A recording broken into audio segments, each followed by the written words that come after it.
Well, I think we're live. Think that we're live. Live from my house, not Gary. Whoa, got to get that in the frame properly. All right, we get the king of Gary needs his merch repped.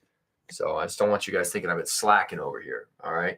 Not only do I have the champ's belt from speaking at the One Rental at a Time event, but I also in Vegas. But I also went to Gary, Indiana. And my property manager, I set up a real estate meetup, 25 people there. My property manager decided to show up with snapbacks of Gary, Indiana, free for everybody. Fantastic gift. I'm jealous I didn't think of it myself. So anyways, don't worry. I will don the proper crown momentarily. But first, let's get started with a couple of housekeeping items. Number one, I know that I never do live streams. You know that I never do live streams. So I don't anticipate we're going to get a bunch of people here. Unlike Dion, unlike the Lumberjack, unlike some of the other content creators out there who have a very scheduled live stream. Well, you know me, I'm a little bit busy. I have things going on and I never do live streams, but I knew that I would not get to covering the topics that I want to cover about the last month in this video if I didn't just sit down and rant about it. Every time I'm like, okay, I'm not going to edit anything. I'm going to film something. I won't edit it. And then I end up editing it. It takes me way too long and whatever. So I want to talk about the last month of my life. It's been crazy. It's been amazing. I've had so many accomplishments, partnerships, closing on deals, speaking at events, traveling across the country, just one thing after the next. It's been absolutely crazy. And we're going to start with the One Rental at a Time event in Vegas, which I got to be a speaker at. The keynote closing speaker alongside Dion, the Lumberjack, and the big dog, Michael Zuber himself. That event, starting with that, for any of you people who were there, and I see people in the chat right now, Josh was there, Kim was there.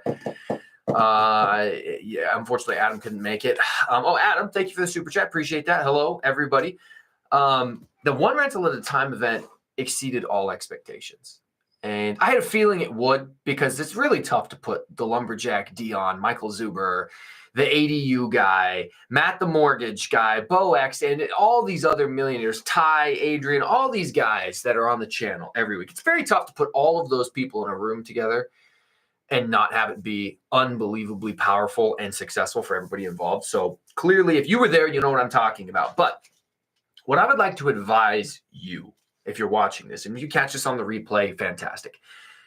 If you bought the digital version of the One Rental at a Time event, not a waste of money. I believe Zuber was selling it for $99. I guarantee you got $99 worth of information out of it.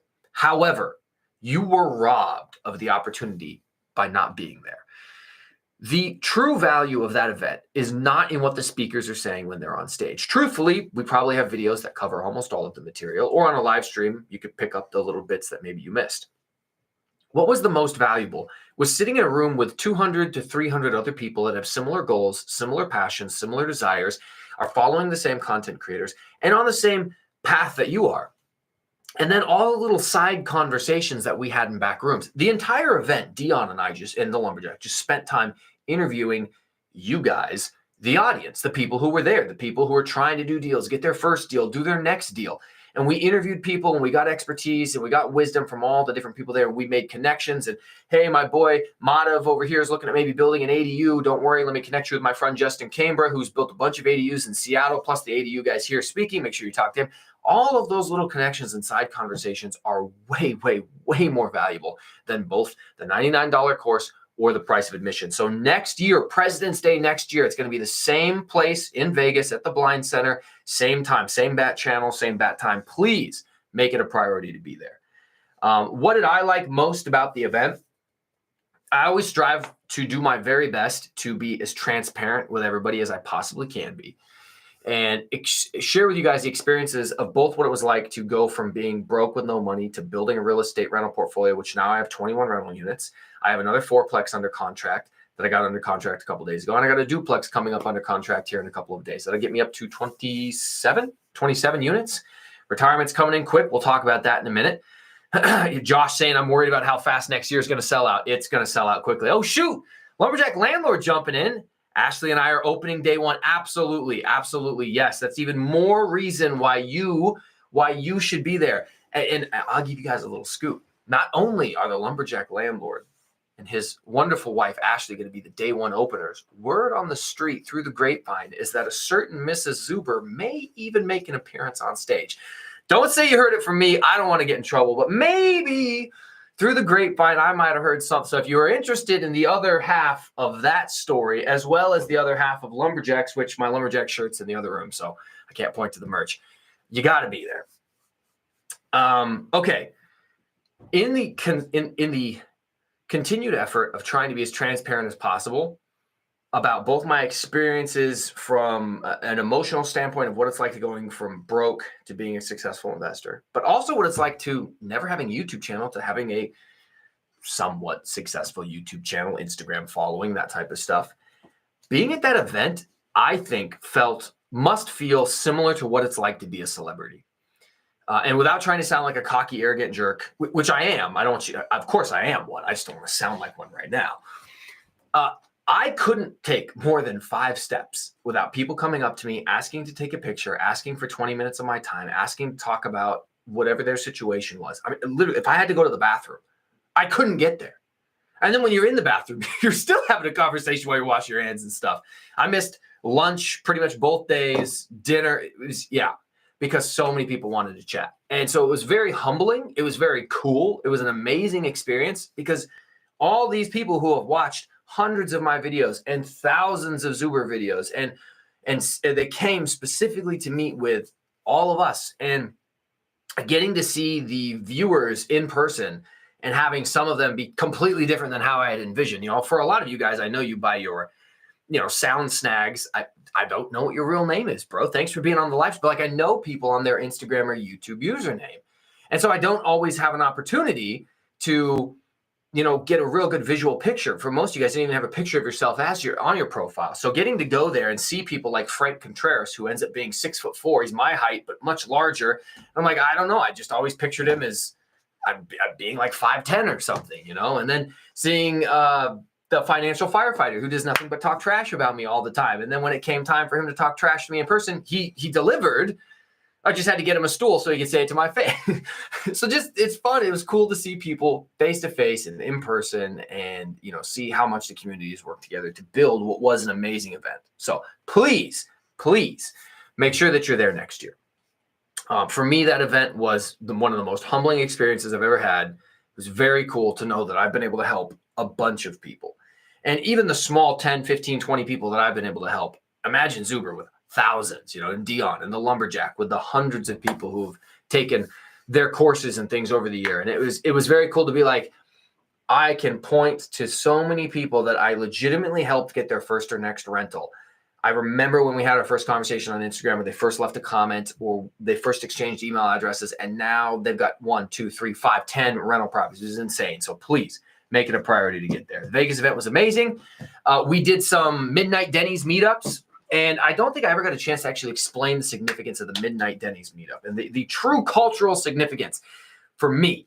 So what we did in the couple of days leading up to it, midnight at Denny's, anybody who wanted to come, free real estate meetup, come chat. And we went for like 2-3 hours each night. Felt bad for the little waitress who was serving us, old lady. I felt bad for her. She was working hard. We tipped her well, don't worry. The reason that I love the midnight Denny's meetup is because of a couple of different things. Not only do Dion and I go to Denny's all the time, pretty much everywhere we go, when we take a trip together, when we hang out, we go to Denny's. Even when he just comes over to visit me and my son, or I go hang out with him, we go to Denny's. But I started the midnight Denny's meetup when the very first time is when I was a senior in high school, and we went to Denny's for during the summertime when you get ready to play soccer, you have like some practices preseason. And we started doing that because we were all poor and we couldn't afford anything else. And we went to Denny's. And then as I got older, I continued that tradition. I would go to Denny's middle of the night after I got off work, my buddy got off work, we left the gym, we would go to Denny's, we would hang out, we would talk about our plans and our goals for the future. What do we want to do with our lives? What am I going to do to get a better job, to get a raise, to improve myself, to start investing in real estate? And I have continued. I've been at Denny's at 1 a.m. on Christmas morning. I've been to Denny's on Thanksgiving. I've been to Denny's on every single holiday that I can think of. It's that line from the Santa Claus with Tim Allen when he takes his son to Denny's because it's the only place open on Christmas. And he goes, it's an American institution. I just love going there. I know the food's greasy and I don't care. For me, it's impactful because I remember being poor and broke and scrawny and not sure what I was going to do, but going to Denny's and talking with my friends and sometimes family about what the next steps were. And so to this day, there will always be a midnight Denny's meetup at any event that I go to, because I think that it's important to keep that tradition, keep the humble roots. And as fun as it is to go to these beautiful blind centers and catered events, and I love it. It was a good time, but man, the only reason that being successful and wealthy is so amazing is because I get to remember the brokey days when I had nothing, when I was a nobody, when I didn't have a YouTube channel, I had no rental properties, and I had no money, and I had a crappy job, and all I did was go to the gym, and that was my life. And not much has changed in terms of I just go to work and go to the gym, but I have some accomplishments to add on top of that. So I will always stay true to my roots and keep the midnight Denny's meetups going on. And of course, since then, Dion and I have taken it to a different level, and getting to do that with 30 people in Vegas was amazing. Middle of the night, all these people showing up, super cool. Okay. All right. That's enough about the Vegas event. Let's talk a little bit real quick. The last thing I'll touch on is I did a whole bunch of interviews. I interviewed people. A couple people interviewed me while I was there. I sat down with Coach Chad Carson, Brian Adamson. I had a great conversation with Brian Adamson. So much fun to chat with him, because when I catch flack about investing in Gary, Indiana, former 1993 murder capital of the country, scary Gary, the only city that I can point to and say, hey, look, if you're going to hate on me, what about Brian Adamson in Detroit, right? And so I love being able to sit down and have a conversation with him, because we had very similar experiences. People hate the idea. They think it's a bad idea. It's not going to work. And I asked him all of the questions that I think people should ask me. So that interview is going to come to my channel soon. It was an amazing interview. It was like 25 minutes of me just asking him every question you could think of about how to build the skills to invest at a distance in a tough market, live somewhere else, network, teams, all that stuff. So I hope you guys look forward to that. I'll post that at some point. But I also interviewed a ton of other people, and I've got those interviews scheduled to come out usually about 2 a week for the next few months. I don't want to oversaturate the channel, because that's just not my posting cadence. Okay, closing deals. I closed on a sixplex. Did my first deal with partners. Big step for me. I've had more and more people interested in investing with me. And people always ask me, how do I find private money? Or how do I scale when I've run out of money myself? And I tell people the exact same thing, which is it's very important to do everything you can to help other people. If you are networking and learning seller financing, the next step is do everything you can to help other people accomplish their goals. I've spent a lot of time having conversations for free with countless people over the years. I provided people with free seller finance contracts. I provided people with an email that I wrote on their behalf to try to help them get their foot in the door with seller financing. I've done everything I can to help them look at the right asset, look in the right market so that they can get started. And what I've noticed is that a lot of people do, and they close on a property, and I'm super happy for them. And then a lot of people kind of throw their hands up in frustration, or maybe they never make it past analysis paralysis. They can't get themselves to the point where they're ready to do something, and they really want to piggyback off someone else's success. And it's something I talk about all the time. Get a good network, copy and paste their success. Some people just feel better attaching themselves to someone else, and I don't think there's anything wrong with that. So I have many people that come to me and say, can I give you 50,000? Can I invest with you at 100K? Can I do a deal with you? And it'd be very foolish of me to just say no. If people want to work with you, find a way to make it work. Now, the hard part is with some of the deals in Gary specifically, there's such low numbers that it's hard to find enough profit to make it profitable for everybody involved. And so that's why I had to start looking at things like, well, I guess I better buy a sixplex. I guess I better get a fourplex under contract. I was already ramping up to small multi-unit buildings, 2 to 4 unit buildings. But now I'm doing some value add so that there's just more room for profit to split between people. And so I anticipate that I'm going to scale much faster these next 5 years than my first 5 years. Zuber did a shout out to me this morning on his daily financial news saying, hey, I just finished my first 5 years. He and I had a conversation yesterday. And he's like, he anticipated I'm going to do crazy things in the next 5 years. I hope that I can exceed his expectations for me, however lofty they may be. That's what one of my goals is going to be. Is my goal this year was to get 15 rental units in the year of 2024. And if I close on this fourplex, which I will, that'll be 10 in the first 3 months of the year with a duplex under contract as well. So I'm going to make that happen.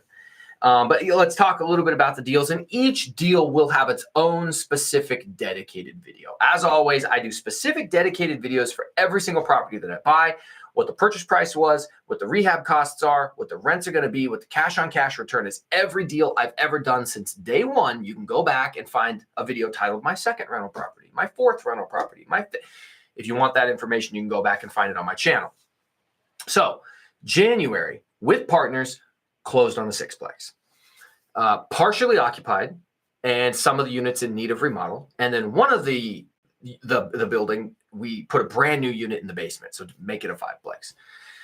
And so what I did is I reached out to my network, a bunch of people that have been following me for a certain amount of time, and they've been saying, hey, we're interested in investing in Gary, and some of them had bought something in Gary. And so I kind of just been making a little group chat, which, by the way, if you want to get in on my group chat, message me on Instagram what your phone number is. I'll add you to the WhatsApp group chat for my Gary, Indiana group of investors. And there's no obligation to partner with me. It's just a community of people who want to invest in Northwest Indiana.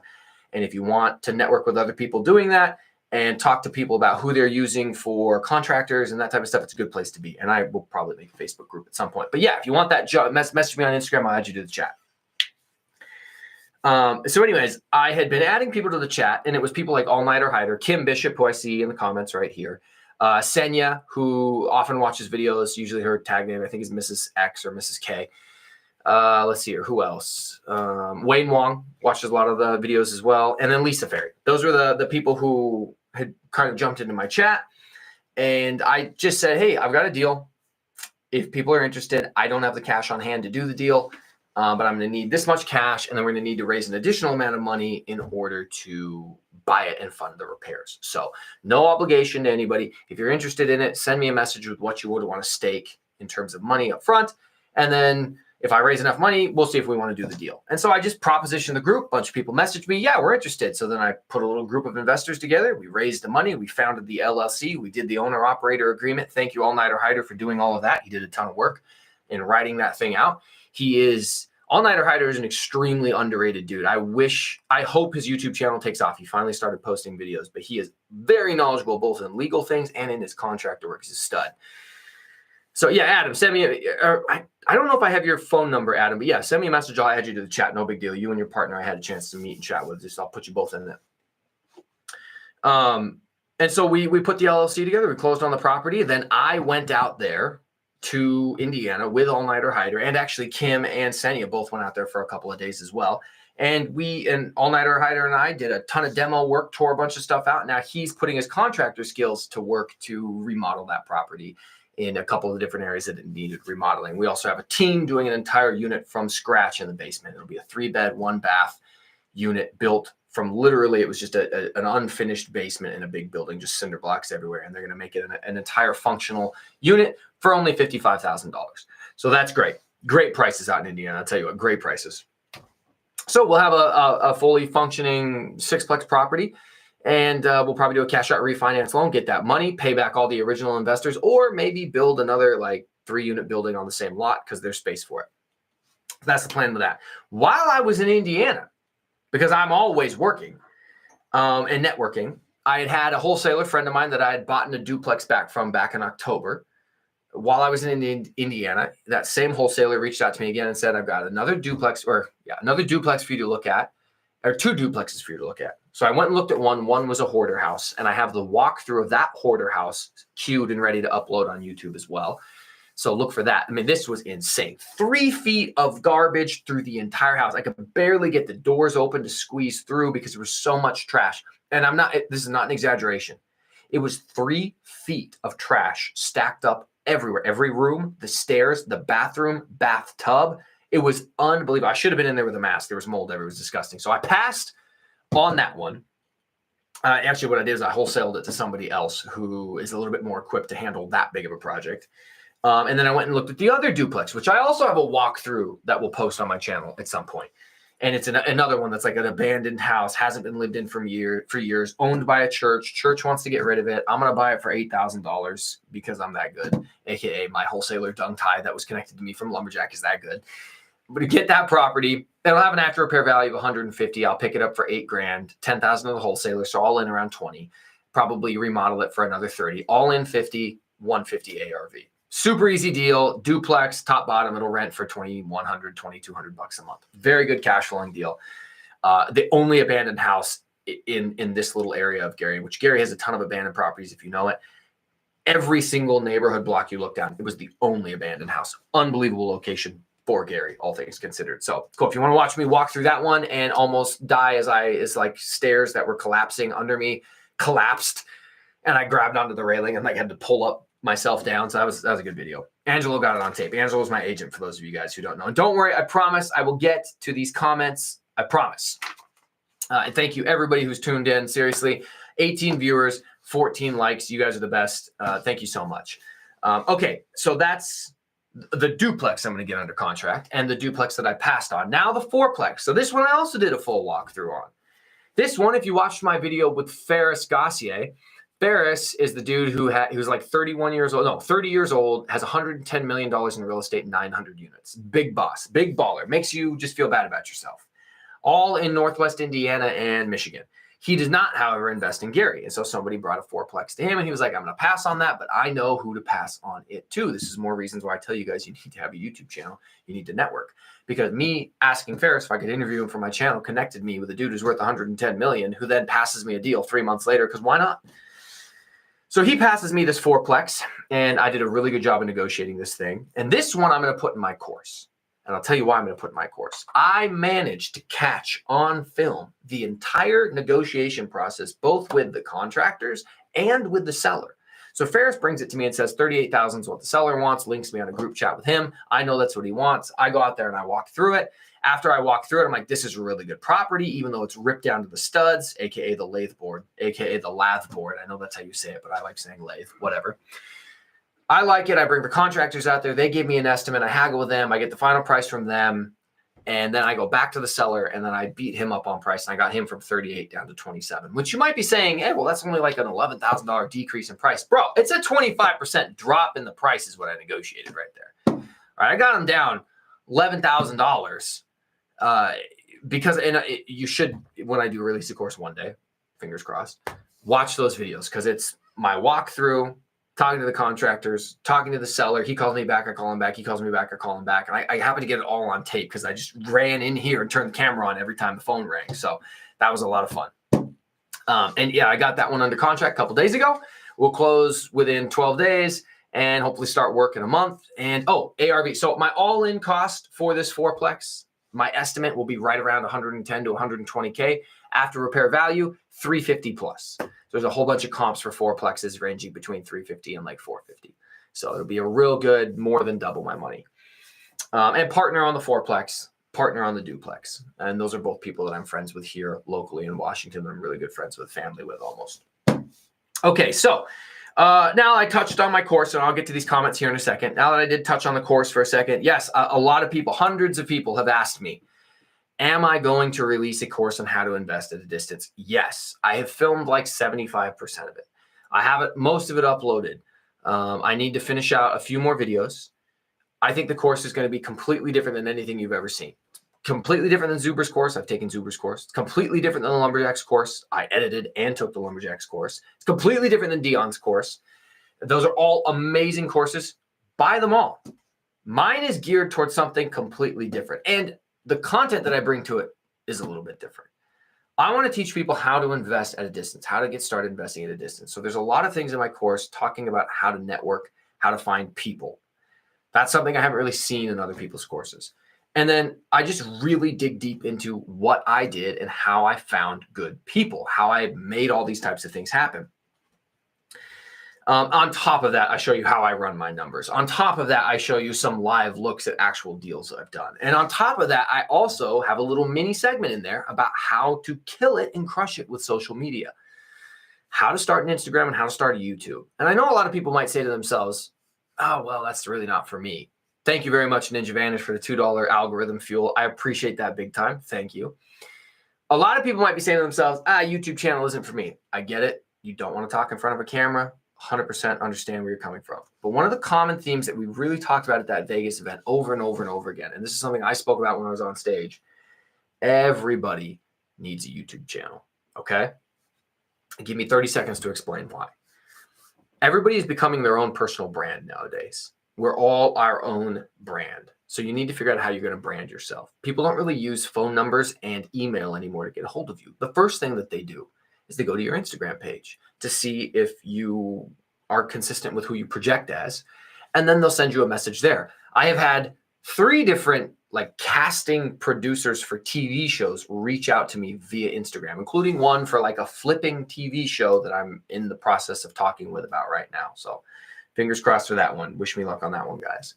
But people verify who you are as an investor and who you are as a person by going to your Instagram. It's very important you have one. It doesn't need to be super fancy. It could just be a couple of pictures of you with your family.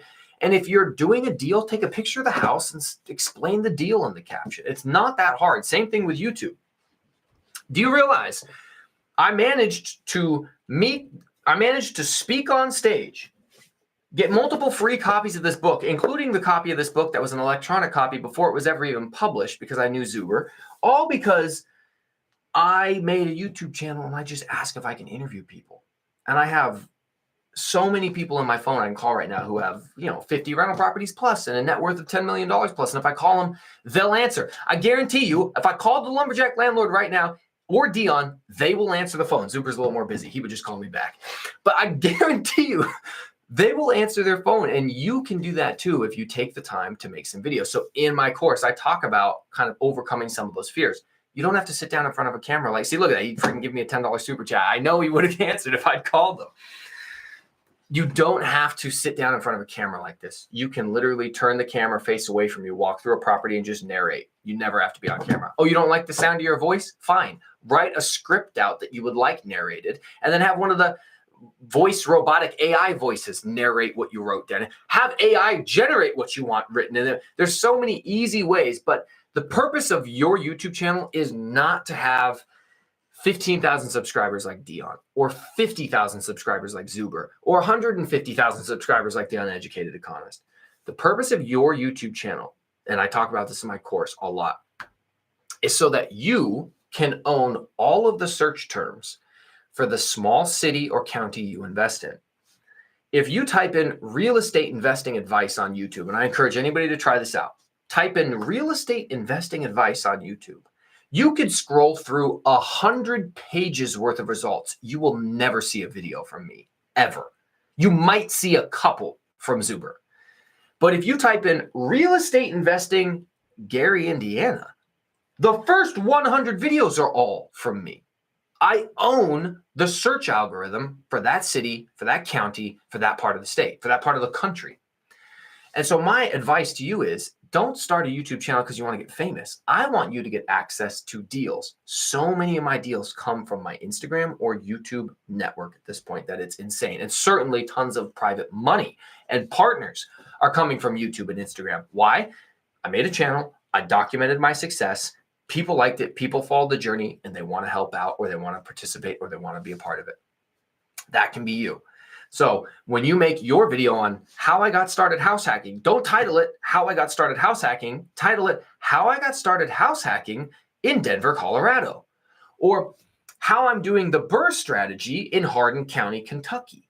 And then you start to own that little segment of your market. You would be amazed, even for a big city like Seattle, there's no consistent YouTubers here that talk about real estate. There's some people who have uploaded like a few videos, but they don't consistently post. If you make a video every month for 12 months about your little projects in your little market, within a year or two, you'll just own everything. Everyone will know your name and you'll be a little local celebrity famous dude or dudette, whichever you prefer. And so that's why I want people to do that. And that's one of the things that's going to be in my course. Okay. There's a possibility I might host my own event. I have confirmed both Dion and the Lumberjack promised that they would speak at it. They were very nice. I offered to pay them. They said they would be offended. Thanks, guys. I'm looking at maybe doing an out-of-state investor summit in Chicago, Indiana, which is right by Indiana. Indiana is the #1 cash flowing state in the country like 6 years in a row. Very, very low prices in terms of purchase price. Very, very high rent relative to the purchase price, which is why it has good cash flow. Which is why even though interest rates and purchase prices and COVID and all that type of stuff has just screwed over real estate investing so much, you can still find good deals in Indiana. And so, Nicole Weagle, your dad's a stud, clearly. Just from the comments right there. I'm considering hosting a out-of-state investing summit in Chicago because I don't think people would want to stay in Indiana. There's not a lot of venues or event areas in Indiana, but it's a quick drive over there. All about investing at a distance, because I'm telling you, not only with this course, but so many people are very interested in learning how to invest at a distance. They recognize that they live in an anti-landlord, anti-business state. They live in an extremely high cost of living area. They want to invest where the numbers make sense. They don't know how. They're afraid to get taken advantage of or buy the wrong thing. And I don't blame them. Those should be your concerns. And so I'm looking at potentially hosting my own event, maybe September or August or something like that. So stay tuned for that. Nothing solidified yet, but possibility. I got promoted at work. I forgot about that. Yeah, so I have been on vacation for the last month. The day that I went on vacation, I got promoted to sergeant. So I am now a first line supervisor as a law enforcement officer. I am a sergeant. And that means that I supervise a number of different officers below me. So I no longer am the primary responder to 911 calls and incidents out there. Instead, I manage major scenes and major investigations, things like that need a supervisor. Or if you've watched any of those videos when you see someone's like, "Can I speak to your supervisor?" Yes, I go out there and tell them the exact same thing that the officer just told you, that yes, you were driving your car and doing 20 miles an hour over. And just because you're saying, "I wasn't driving, I was traveling," you were traveling by driving.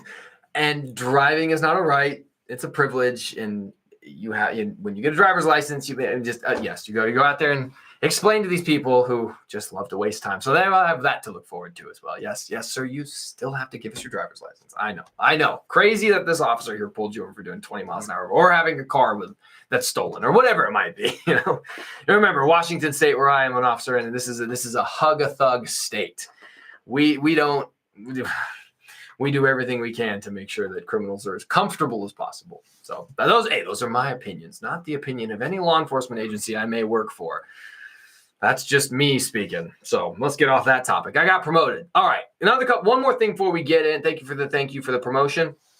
One more thing before we get into some of these comments here, which I appreciate, guys,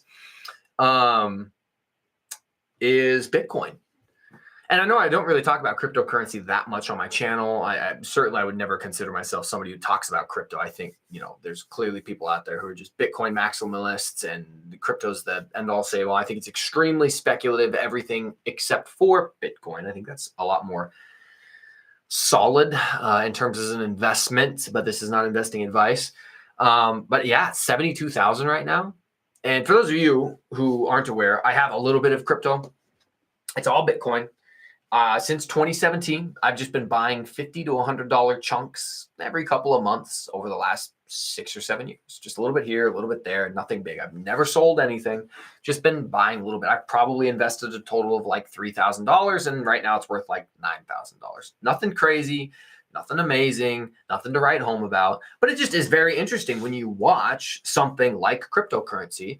Even though all the people hate it and talk trash about it, and it's going to fail, it's going to go to zero, and then, Jamie Dimon, I hate it, and then these banks come out and buy and invest in it anyways, It's amazing. $72,000 is what it's at right now. Just craziness to me. So anyways, all right, let's get through some of the comments real quick. Adam, thank you so much for reaching out. Josh, thank you for being here. King of Gary, yes, exactly. And here is my crown. Again, as I mentioned earlier, Vicky, my property manager, bought these for everybody who attended. So Senya got one, Kim got one. We were just dishing these out. Sound Snags, Mr. Gary himself, I appreciate that. John Williams, how you doing? Dennis O'Brien, how you doing? Lumberjack Landlord, I know how crazy it's been. You don't call, you don't write. Bro, we mean I don't call, I don't write. We talk all the time. We shared an Airbnb while we were in Vegas together. It was very intimate. Watch yourself. Alrighty. Okay. Vegas was awesome. Yes. Dennis was there. He said it was awesome. Networking was incredible. Absolutely. Josh saying the attendees were just as valuable as the speakers. That really, seriously. And this is not a knock on the speakers, because Zuber put together a dream team lineup of amazing people, but the connections that you made with other investors there. I mean, think about it. There was like 300 plus people there. odds are, if you're looking at investing in a market, there was probably at least one other person there who invests in that same market as you. And if you could find that person, you found a friend, a mentor, and another investor to bounce ideas off of, which is one of the most important things I always talk about. The most important person on your investing team is not your property manager, not your agent, not your handyman. It's the network of other investors who aren't trying to sell you anything that you can go to with questions and ask advice from and get referrals from. So the event was phenomenal. The networking was just the most valuable thing, in my opinion. Okay. Sound Snack says, it would be super cool event to go to. Yes, please come next year. And Josh says he's worried about how fast it's going to sell out. I would imagine it sells out very quickly. So if you paid attention this time when Zuber sold tickets, he opened up 50 originally as VIP. Those sold out in like a day and a half. Then he opened it up to like another 30 after that, and then those sold out in like a day and a half. The regular seating took a few weeks to sell out, but it sold out way before the event happened. So if you want to go, when he does open up sales of the tickets 6 months before the event happens, make sure you are ready. Okay, Ronald Zion finally made it live. Salute, Mike. Thank you. Yeah, and guys, Wayne, good to see you, man. Hello, everybody. I know I don't do a lot of lives. Really, the reason I don't do a lot of lives is because it's best if you can schedule a time so people know when to expect for you to go live. And that's why Dion does it that way. That's why the Lumberjack does it that way. That's why Zuber does it that way. And I, because of being on the SWAT team and being a police officer and having a schedule that rotates and having a son that I have full custody of who gets off the bus here in another hour, on top of, trying to go to the gym and all that type of stuff, it's just very tough for me to schedule live streams. And so I apologize for that. When I do retire from law enforcement, which my goal, those of you who don't know, my goal is to retire when I'm 35. I'm 33 right now. I hope in the year 2026, I'll be done. I should be able to make it happen. The rate that I'm scaling, the deals that I'm doing. Oh, that was another thing I wanted to talk about real quick. Changing my strategy. Let's talk on that. The deals that I'm doing and how they're going to help me retire quicker. I released a video recently called Turnkey Rental Properties Are Dead. I highly recommend you go watch it. I don't think turnkey is the model. I don't think single family houses are a great model right now. Now, they still work better in some areas than others, but this is a conversation that the Lumberjack landlord and I were having, and I encourage you to ask him on his live stream, maybe to go into his thoughts as well if you think that I'm just speaking out of turn here. Single-family houses at times have been a good investment. They can be a good investment in certain markets, but they just don't bring in as much rent relative to the price. If I buy a single-family house for $100,000, but I can get a duplex for $150,000, and the duplex rents for almost twice as much as the single family house, the relative cost versus rent ratio on a duplex, and even more so a triplex, and even more so a fourplex, is significantly better than the single family house. Now, the problem is there's a lot less inventory. And so what ends up happening is you sit there frustrated that you can't find one, and eventually you, all right, I'll buy a single family house. And they can work. I'm not saying they can. I have 6 or 7 of them. They worked better with lower interest rates and at lower purchase prices. Certainly, they've been diminished in their value in terms of a return on your investment. But I've transitioned my strategy away from single family and away from turnkey to 2 to 4 unit buildings. Now, I'm not against buildings that are larger than 4 units. It's just that with those commercial buildings come a higher cost of insurance and more difficulty to obtain insurance, and just a few other problems that can come with it. But again, I'm not against it. 2 to 4 units, small multifamily, is just this sweet spot of opportunity that seems to be a really good place to operate in. So I have moved away from turnkey. And in that video where I said turnkeys are dead, I said everybody should be at the bare minimum looking for something that I would call turnkey light, low calorie, zero sugar turnkey rental properties. Maybe a little bit of work, like just new carpet or just some windows or just some paint. Like, you don't want to do a full remodel to get your foot in the door as a brand new investor. You want to build those skills over time, which is exactly what I've done.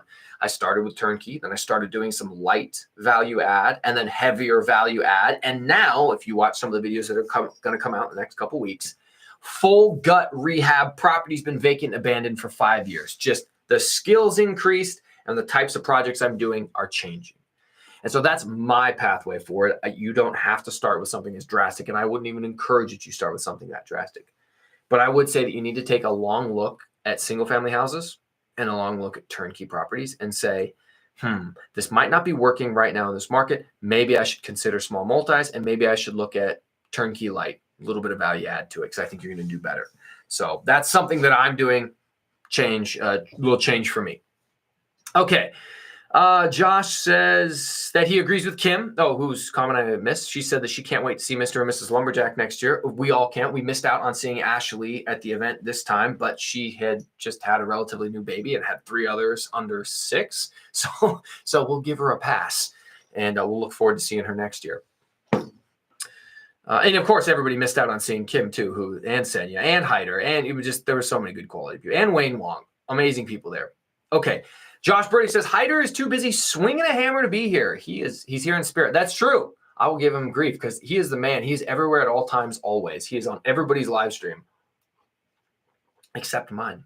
So I'm going to hold him. I'm going to hold him to that. So again, as I mentioned earlier, he is one of the partners on that sixplex deal, and he is a contractor, handyman by trade. And so when we went out there, I went out there with him, was like, I'll help you do all the demo work. We ripped out the carpet. We got rid of all the gross old furniture. I cleared the trash. We cleaned the places up. I was scrubbing cockroaches that had been squashed onto the wall by the previous tenant. I was scrubbing cockroaches off the wall so they could be prepped for paint later. It was not very glamorous. He was there, and I helped him tear up some tile and rip up some flooring and get it prepped so that we could put down new LVP flooring and get some new cabinets put in and get some new paint put on so that the unit will be ready so we can get it rented out. So he is there right now. And if you check out his channel, All Nighter Hyder, he's doing little 2-3 minute video uploads of what he's done and what work he's done. And it's actually very interesting to watch. You probably learn something from it. And it's a good chance to give back and throw a little support his way. All righty. Okay. Adam says he wants to get on the chat. No big deal. This guy, Shubham, retracted a few messages.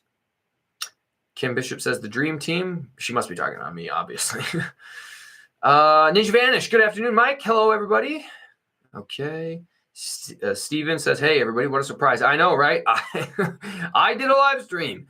Nicole Weigel says, I haven't heard anybody use the term dudette except for my dad. Well, your dad's a G. Your dad is a G, Nicole. Congrats on the promotion. Thank you, Ninja Vanish.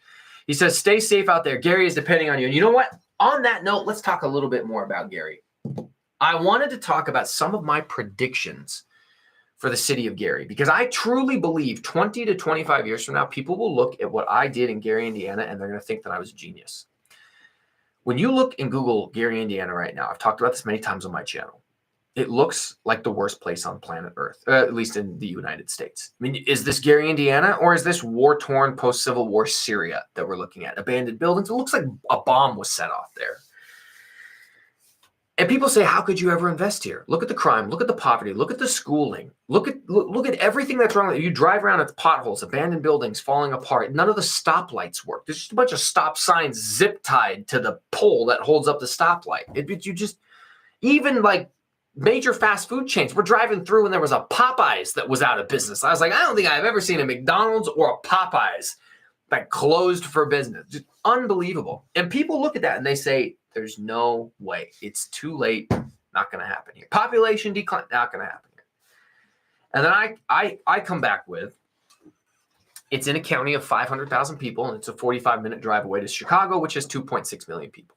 It's the cheapest property prices anywhere that I've seen in like the country, just about, certainly for that big of that close to a metropolitan area. I think that the opportunity there is crazy. Yes, it's a dangerous community in terms that there is still obviously some gang violence. But every restaurant that I go into, the people and the families, it was funny. I had never had more babies in a high chair with their families at dinner just turn around for whatever reason and start talking to us. Like 6-month to 18-month-old children just turning around and waving at our table. And Angelo and Hyder and I are just waving back at over and over and over again. Surprisingly, the people you bump into on the street or in the neighborhoods, very friendly. We talked to multiple families that were there. There's kids out playing around my fiveplex. And I just think that there's nothing better than knowing that I'm providing housing for a lot of Section 8 tenants who are mostly single moms with kids, which is what I was when I grew up on Section 8. And you're giving them a nice, safe place to live. There's so many abandoned parks. There's a lot of opportunity to spend a little bit of money on landscaping and paint and fix up an abandoned park. There's more churches in Gary than I think I've seen anywhere else. So many churches. There's a lot of good opportunity to go partner with local churches and be like, who's going to volunteer to help us fix up some of these parks? I think that it has hit bottom. I think it probably hit rock bottom, I would say 2019, 2020. And it has bounced and is now going to be on the upswing. My prediction for Gary is that 20 to 25 years from now, values of everything there are double, triple, or quadruple what they are today. I would predict that population stops declining, possibly starts increasing. I would predict more and more people move away from Chicago and to cheaper, more affordable areas. I would predict that all of the surrounding cities that are much nicer than Gary continue to shrink the problem area down as the people are willing to live on the edges of Gary as those edges improve. Another interesting thing about the history of that city you may not know, there's a bunch of cities around Gary that actually used to be part of Gary. And at some point they were sectioned off and became their own little area, like Hobart or Portage or Lake Station, which depending on which property county records you look at, it could say Lake Station and still technically a Gary address because, and the politics behind this obviously are what they are when you talk about things like white flight and redlining. As the city was struggling in the 1970s after NAFTA got passed and a whole bunch of jobs were being shipped overseas, and the U.S. Steel Company, which founded the city of Gary, continued to go down in employment and production.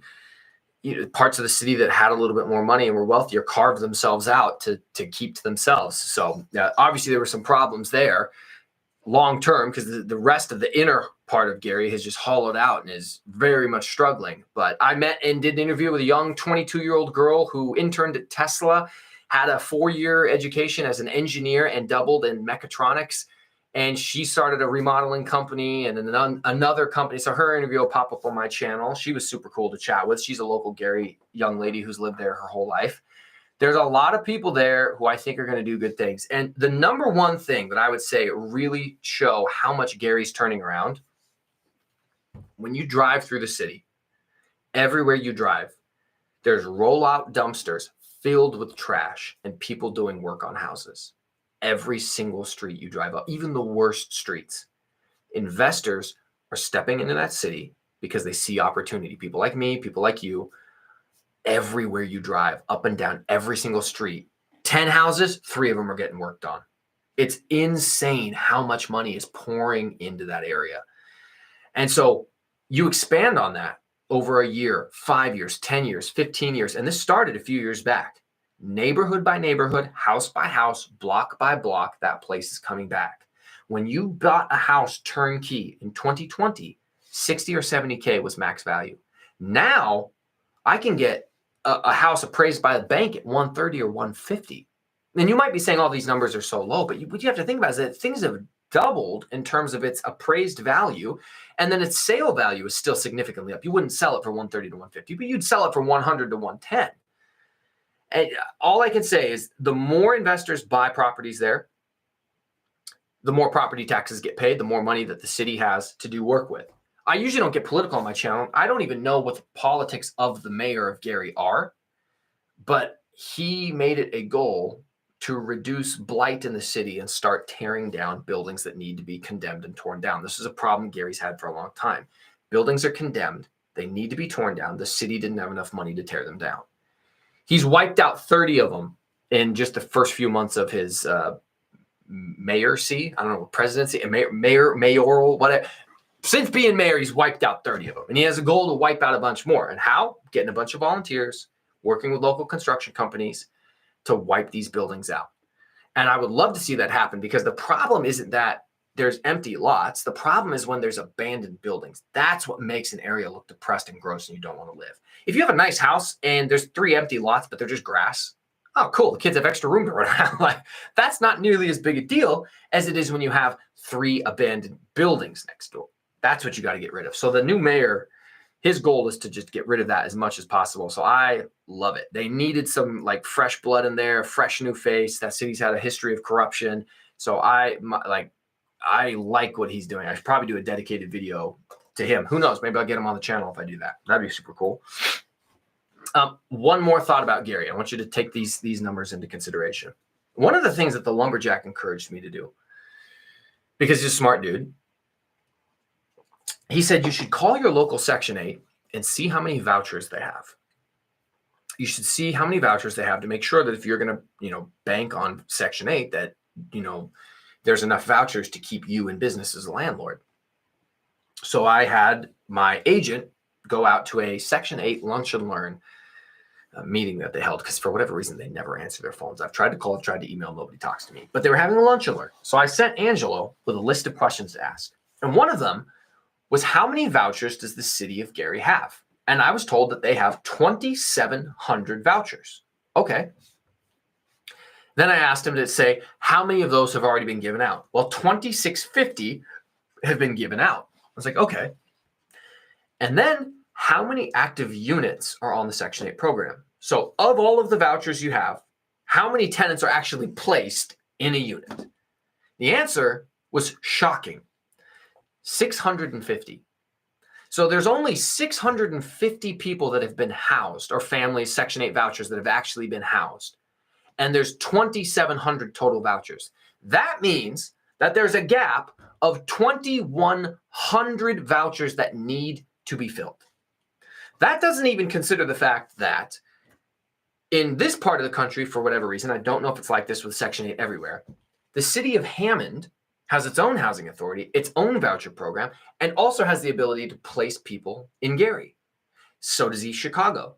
So does Valparaiso. So does Michigan City. For whatever reason, all of these different cities can place people in Gary, and Gary technically can place people in those areas, but it doesn't typically tend to go out as much as it could go in.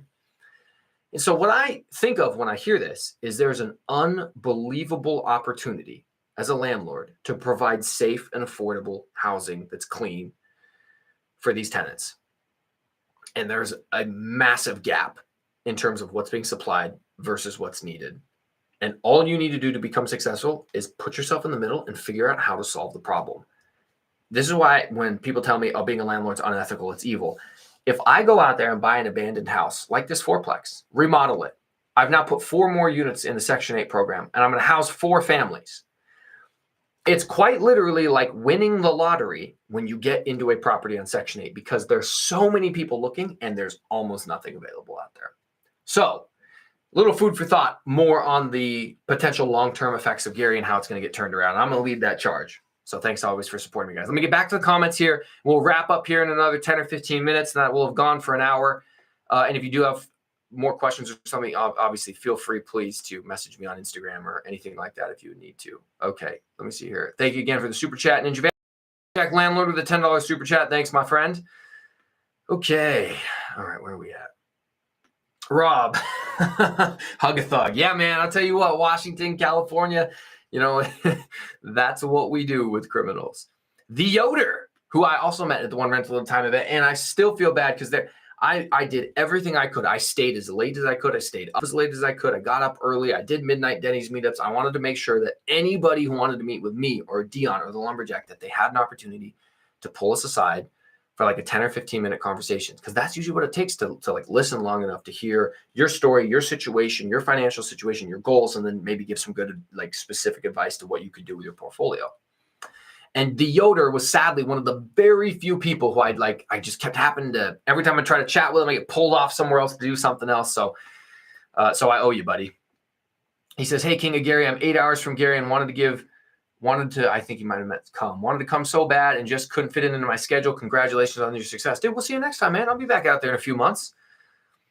Lumberjack Landlord says, no singles, only value add. Yeah, no single family homes and only do value add. Yeah, that's something that people should talk to him probably about on his, make him do a monologue on his Sunday live streams.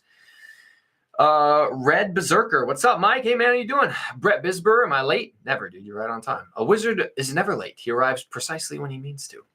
Aloha Construction, I'm looking to purchase out there. Can you guide me or send me some info on your management company and some help with a contractor just to see some numbers? Yeah, sure, man. Send me a message on Instagram at Millennial Mike. It's just spelled with 1 N instead of 2. And I'll give you my contractor, Kurt and Vicky Sheffelski, or excuse me, my property managers, Kurt and Vicky Sheffelski. I'll give you their information. They manage like everything that I do. So Cody Davis sliding in with a hey yo. What's up, man? How you doing? Cody, who's in Christian, out here just crushing it as usual with their 5,000 units at this point, I'm sure, making the rest of us feel bad about ourselves. Mr. YK Hoek. I can't pronounce that, man. He says, hey, what's going on, buddy?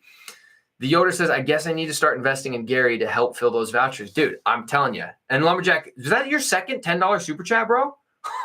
Dude, He goes, my man, that's 2,000 vouchers. Time to start buying in Gary. Yeah, absolutely. So again, I told you guys, this is why you network. So you become friends with people like the Lumberjack who are way further along on their path than you. Congratulations again on your retirement, Matt. And the things that you don't know what you don't know. But you know who does know it? People who've done it before. So Matt says to me, Lumberjack, call and ask this question. Oh, that's a good idea. I'll do that. Nobody answers me. Okay, well, I'm going to send my guy out to their lunch and learn. And he asks the question. And then I find out that there's a 2,000 voucher discrepancy. That is opportunity. What do we get paid for as investors? If you take it down to its most base value or the base definition, what do we as investors get paid for? We get paid for recognizing value. Where is the value? What do we do to increase value? If you can look at a situation like the city of Gary's in right now and go, there's this major discrepancy, we can add value by doing this. And that's how we're going to make our investment. That's how you get paid. Same thing with flipping a house. If you buy a turnkey property with the goal of flipping it, you're going to lose money. You bought at the top of the market for the value of a turnkey. You have to be able to see value. I got to go find an undervalued asset, recognize its potential, then put the proper team in place to get it to its top potential, and then go out there and convince a bank or sell it. So thanks again, Matt, for that very smart thing to go follow up with Section 8. Afro-Capitalist says, if I would like to start investing in Gary, how would you recommend starting? Probably number one would be to buy my course, because even though my course is geared towards teaching people how to invest at a distance, every single example that I use is related to Gary, Indiana. The interviews I have with my property managers are my property. Like, my property manager is like, I don't want to be on your YouTube channel. I'm too shy. I'm too nervous. Please don't do it. But I convinced her to let me put it on the course, because I was like, look, the course is only going to go to like 50 to maybe a couple hundred people. It'll never be online for everybody to see. It'll just be like a membership only thing for this. She was like, okay with that. So my course would be a great way. Obviously, sending me a message on Instagram, and I can connect you with contractors and my property manager and my real estate agent. But the next best thing would be to watch a whole bunch of my YouTube videos. Go back and watch my live streams about how to invest in Gary. Go back and watch my videos about all the properties I bought in Gary, and then copy what I did. This is what I say I do. I try to find people more successful than me, Dion, Zuber, Lumberjack, and I just copy and paste what they're doing. I don't need to reinvent the wheel. I need to be the best at plagiarism. School didn't teach you properly. Cheat, except it's not cheating in business. It's called being smart. All right. Okay. All-Nighter Hider did make it. I appreciate that, buddy. And he says, oh, hi, everybody. Now your studios. Ray, what's going on, man? Mike's doing big things. I'm trying. Okay. Luke Divine. There's Hider. Keep the vids up. Yeah, dude. Please go watch Hider's channel. It's awesome. Oh, shoot. Kim Bishop with a super chat? KB $? That is her new nickname, by the way. She earned that while she was in Gary. KB $? is her nickname. $10 to do more live streams. Anything for you, sweetie. No problem. All-Nighter Hider, time to start rebuilding parks in Gary. Yeah, so it's funny. Hider and I were just broing around. And we were out and we saw this park and we kind of just went over to it. And we're looking at this park. And it's totally overgrown. Grass, bushes, trees everywhere. But then you look at the actual playground equipment and you're like, honestly, the playground equipment doesn't look that old. Like a couple fresh coats of paint to cover up some of the graffiti, but there's nothing wrong with it. Like, yeah, reinstall a couple of these swings, and this would cost like a couple $100 plus some landscaping, and this park would be completely different. It's just, as I mentioned earlier, the city of Gary, if they do have a parks and rec department, they ain't doing anything because they just don't have the money to fund it. Like, it's not that expensive. And that's a way that you can show the community you genuinely care. And my advice, a suggestion to a little investor group that I made was we should probably go to the local churches and ask the local pastor which parks are community, like which park there's 100 parks. Which one do you think would be the best for the members of your congregation for us to do a little bit of remodeling in? That's how you build some FaceTime with the communities, do a good thing. That's my goal moving forward. Okay. Mr. YK Hoek. Again, I have no idea if I'm saying that right, bro. I'm sorry about that. Drive to Fi. Here's a good example of an individual you should follow. So while I was at the One Rental at a Time event in Vegas, as I mentioned earlier, I encouraged everybody to start a YouTube channel. Drive to Fi is one of the few people who took me up on it. There's a few people who have so far. I think a few more who are going to. Kim Bishop started an Instagram page, REI with Kim. Okay, so there's another. Please start a channel, support other people. Bigger Pockets, Grant Cardone, Chris Crone, Graham Stephan, Meet Kevin, they get millions of views. They get enough views. You can watch what they're doing. Sure, it's entertaining. Or you could also follow some of these small creators in your own community, in your own backyard, like Financial Firefighter or Sierra Smith or FJ Builds, Frank Contreras, or All Nighter Hider. Follow some of these actual people that you probably have way more in common with, are much more likely to meet, are much more likely to support each other. If you have if you have a construction question and you can't get a hold of the lumberjack because it's not Sunday, but you leave a comment on All Nighter Hider, you know what? He'll probably respond and he'll give you some good advice, and there's nothing he can't build or fix. Like, these are how you make all the teams that you can figure out how to better your life and better your investing and better your strategy so that you have the chess pieces in place to play the game the best way you can. So Driveify, again, click on his channel, subscribe to him, man. He's doing a little house hack as a truck driver. He's a stud. All right. Afro-capitalist, what is the eviction rate in Gary? It's a great question, man. I've never looked up what the stats are on eviction rates in Gary. What I went off of is what are the experiences of the other investors in that market? Because there's a very different experience when it comes to evictions if you're a landlord operating it versus a property management company versus renting to Section 8 versus renting to student housing, because there's university in Gary. So what I went off of was how many evictions are the people that are already investing there experiencing? And it didn't seem to be anything more out of the ordinary than what a regular rental market would be if I use the right property managers, if I look at the right asset, which are 2-bed or 3-bed units rented to small families at around the $1,000 a month price range. So what I've done to even make the eviction rate even better is go with Section 8. And I highly recommend that in low income, cheap rental markets, you do Section 8, especially in a market like Gary where there's 2,000 vouchers just waiting to be filled. Section 8 always pays. The government always pays. And the two things that you're the most concerned about as a landlord are, will the tenant pay, and are they going to destroy my property? Section 8 comes out and does a yearly inspection, both on you as the landlord, but also on the tenant. Now, that's not to say some Section 8 programs don't look past what tenants might be doing and are extra critical on you as the landlord. That does happen. I haven't seen that happen in Gary. They're there to make sure that the tenant's not destroying the place, and then the rent always gets paid. So Section 8 solves two major problems. Will they pay? Yes. Will they destroy the property? Ideally, there's systems in place to keep them from doing so. Can they still do it? Of course. But that is a risk you take with anybody anywhere. I have never evicted a Section 8 tenant, and I have only ever evicted one tenant ever that I've placed out of all of the units in all of the years. One tenant ever. Hyder says, we're planning on a cleanup day here in Gary, Indiana in September when Angelo's planning his event, Labor Day weekend. Yes, yeah. So again, the event that we're trying to put together, Angelo, my agent, he and I are looking at maybe doing an out-of-state investor summit in Chicago. And then we may make it a longer event where we take some people to go out and tour some of my properties. And then also we might try to do a cleanup event for a local park. So that's all just in the works. And Kim sliding in with I was peer pressured into creating a real estate investing Instagram account and refused to say you're right, but I might be glad I created it due to relationships already being built. Well, isn't that just a perfect little microcosm of every relationship I've ever had? Well, I don't want to tell you you're right. So I won't, even though you were. Yeah, man. All right, Kim, you're welcome. Mr.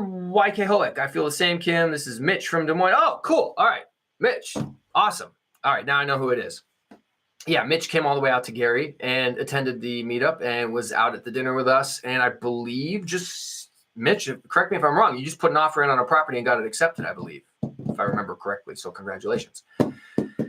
Drive to 5, whoop, sign me up for the Chicago event. Love to see you there, man. Okay, guys, that is all of the questions. We'll close out here with a few final thoughts.